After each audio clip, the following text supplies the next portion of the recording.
Halo semuanya, perkenalkan nama saya Dendi Juliandi. Pada video kali ini saya akan mereview sebuah novel yang berjudul Berdebah di Ujung Tanduk karya Terelie. Melalui novel ini, Terelie berusaha menggambarkan bagaimana sistem politik dan keuangan dapat menjadi arena pertarungan yang nyata, serta bagaimana individu yang memiliki integritas harus berjuang di tengah arus kekuasaan yang kotor dan penuh korup ini. Secara umum, novel ini berlatar pada situasi politik nasional menjelang pemilihan umum. Atmosfer cerita dipenuhi ketegangan, manuver politik, dan konspirasi tingkat tinggi.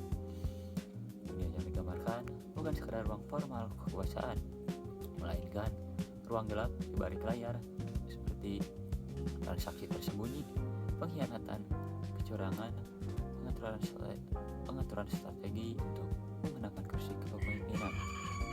Dalam latar seperti ini, tokoh Thomas kembali terlibat dalam pusaran konflik besar yang bukan hanya mempengaruhi reputasi tetapi juga nyawa. Cerita dimulai ketika Thomas kembali terlibat dalam urusan politik menjelang pemilihan presiden. Di sana ada kekuatan tersembunyi yang sengaja memainkan isu, memanipulasi data, serta menggerakkan opini publik demi menjatuhkan lawan politik mereka. Thomas harus berpikir cepat, menyusun strategi, dan memanfaatkan setiap jaringan yang ia miliki untuk menembus dinding-dinding rahasia yang mengelilingi kasus tersebut. Ketegangan meningkat ketika ancaman terhadap Thomas dan banyak orang-orang terdekatnya mulai muncul. Ia tidak hanya menghadapi bahaya, tetapi dalam situasi yang sangat berbahaya. Dalam situasi yang semakin genting, Thomas harus menentukan langkah yang tepat. Setiap keputusan memiliki risiko besar. Satu kesalahan saja bisa membuat semuanya runtuh. Seiring perkembangan cerita, terungkap bahwa permainan ini melibatkan tokoh-tokoh berpengaruh dengan kepentingan besar. Thomas menyadari bahwa pertarungan ini bukan sekedar tentang memenangkan pemilu, tetapi mempertahankan diri dari integritas di tengah sistem yang korup.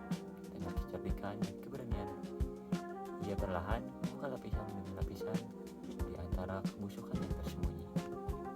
Pada akhirnya, strategi yang disusun Thomas membawa dampak besar terhadap jalannya pemilihan dan nasib para tokoh yang terlibat.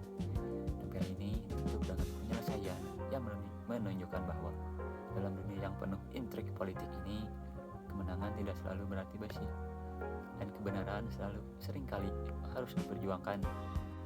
Untuk kelebihan dari novel ini, yang pertama, alur cerita yang disajikan cepat. Novel ini memiliki alur cerita yang cepat dan dinamis, serta dipenuhi dengan ketegangan konflik yang disajikan membuat pembaca terus penasaran terhadap kelanjutan ceritanya. Yang kedua, tema politik yang relevan. Isu yang diangkat berkaitan dengan politik, kekuasaan, dan konspirasi yang terasa dekat dengan realitas kehidupan berbangsa dan bernegara. Hal ini membuat cerita tidak hanya menghibur, tetapi juga memberi ruang refleksi bagi pembaca tentang kondisi sosial politik. Yang terakhir, yang ketiga, gaya bahasa yang mudah dipahami. Bahasa yang digunakan komunikatif dan tidak terlalu berat, sehingga mudah dipahami oleh berbagai kalangan, termasuk mahasiswa dan pembaca umum.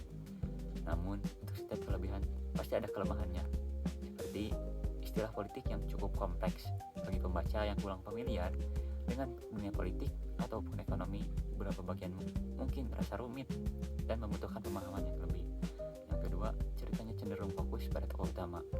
Beberapa tokoh pendukung tidak terlalu digali karena fokus utama hanya pada perjalanan Thomas saja. Jadi kesimpulannya, novel Berdebah di Ujung Tanduk adalah novel yang memadukan unsur politik, thriller, dan kritik sosial. Terelie menghadirkan cerita penuh ketegangan dengan alur cerita yang cepat serta konflik yang sangat menegangkan. Melalui tokoh Thomas, pembaca diajak melihat bagaimana seseorang berjuang mempertahankan prinsip di tengah permainan kekuasaan yang keras dan amat licik ini. Mungkin cukup sekian review novel dari saya.